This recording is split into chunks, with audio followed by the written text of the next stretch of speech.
big seas. Also pretty close together. Yeah, look at that one.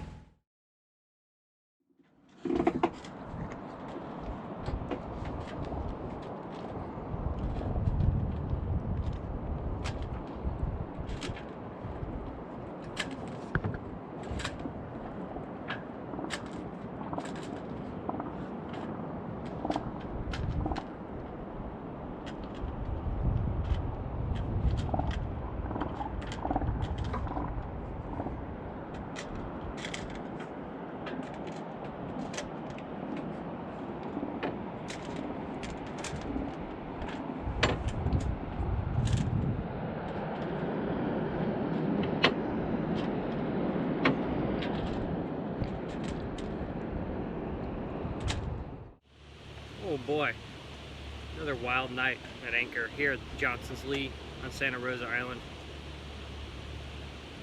It's about 7 a.m.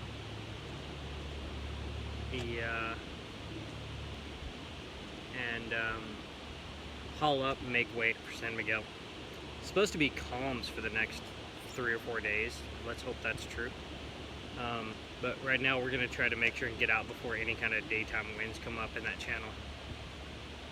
And it is 14 miles or 15 miles to San Miguel, to the anchorage from here. So yeah, we want to make way and get over there, check out that island. We wouldn't advise coming to this anchorage. The katabatic winds from all these hillsides, brutal, brutal. Winds were definitely blowing like 25 to 30 with gusts of at least 30 yesterday. And our dinghy made it through the night, but we were worried. It was like, and it just howled again until probably 3 or 4 in the morning. So yeah, not our favorite anchorage. And there's also like no place to really land and hike ashore. So there's cool seal rookeries. They sound very funny, but yeah, unless you're just kind of dodging in because of weather like we did, not an anchorage that we would suggest you go to. So time to start the day and head off for a new island. Been real pleased with the solar, eh? Yeah, super stoked. It's awesome.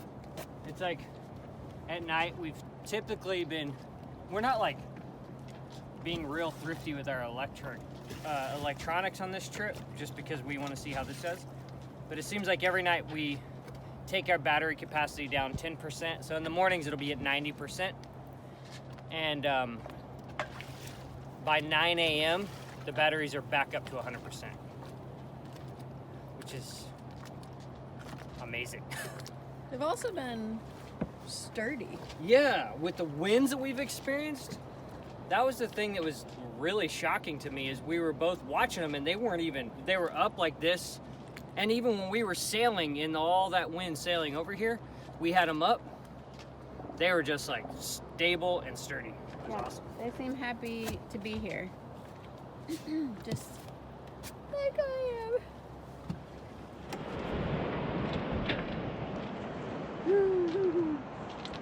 So beautiful. They are very long, aren't they? Yeah. For being like not very densely packed, they're crazy long. It must be nice to be a seal here.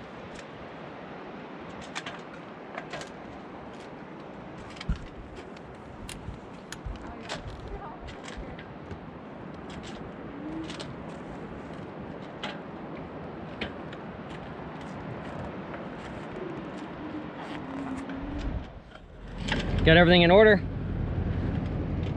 Ready to haul up Johnson's Lee, Santa Rosa Island, head for San Miguel Island. Sea state out there looks like it might be blowing like 9 to 10 knots just from the the white caps on the surface.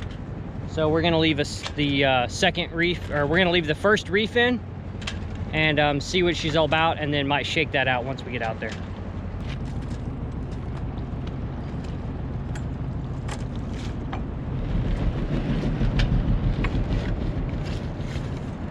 The anchor was stuck severely in kelp, which makes sense when we held so well in the blow, but finally worked it out.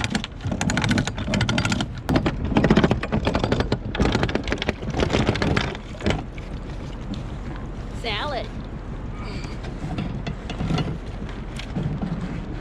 At least it's not unbreakable. Huh? At least the kelp breaks apart pretty easy. Like when you're trying to rip it. Yeah, right? It's not like a It's just like so a it's bland- shockingly strong. but it's not like a vine on land. Right. Like that's got It's like impossible. that's like a woody core or something.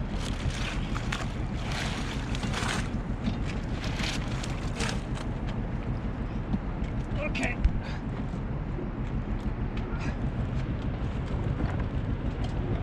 Paint the shit out of our bow roller. We need to get a new one anyway because this one's not strong enough. So, what we did was we were completely stuck, and I was terrified it was going to rip the windlass out of the deck, which is not. There's a big backing plate, but it was scary under a great deal of tension.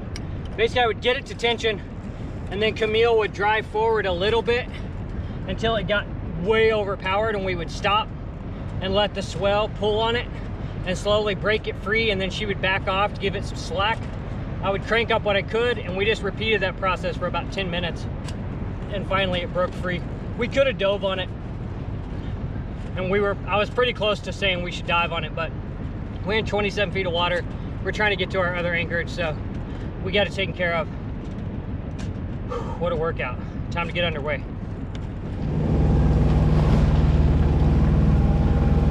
Kind of goofy out.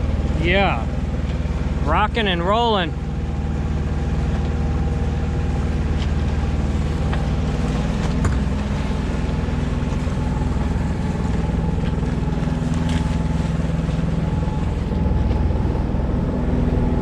Pretty big seas.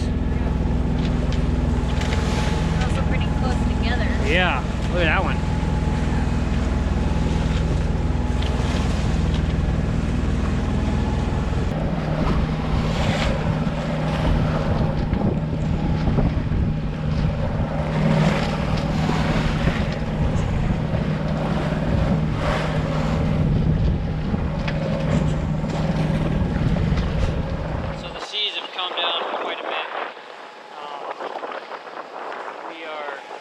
Approaching to a rock and some breakers,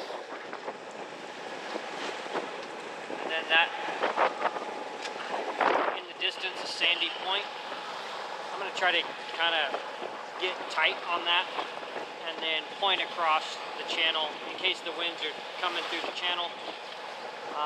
We'll be on like a beam reach, and it's only 2 nautical miles across the channel, but if we're beating into it, it might take a minute. So I'm just gonna try to position us in like the best possible position, you know, to get across in a heavy wave. It's been slow going. We're only doing like 2.7 knots, 3 knots at best, pushing into the seas, and the wind is like, it's a headwind, but it's not too gnarly, probably 5-6 knots. So yeah, just chugging along. So now it's time to pass these breakers and point for Sandy Point.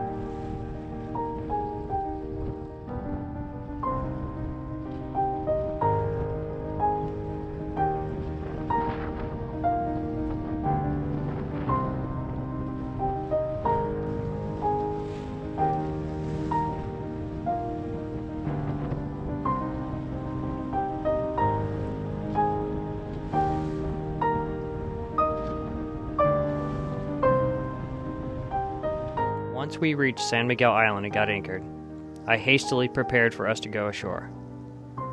A decision that almost cost me my life. So, I really don't want to tell you the story. And that is where I messed up. I was like rushing to try to get us ashore to beat daylight, which is it. That's where it began. That is where everything began. Join us next week, where we tell you the entire story of what happened at San Miguel Island.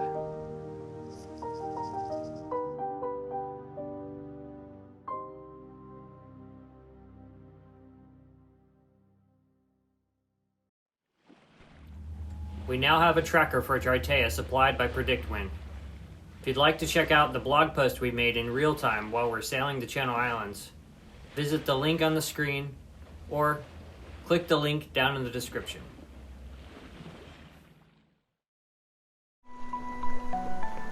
Thanks for watching. If you enjoyed this episode, please give us a like, subscribe, and leave us a comment. It helps us a lot. Thanks again to all of our patrons. Your contributions help us get the boat ready for big things. Until next time.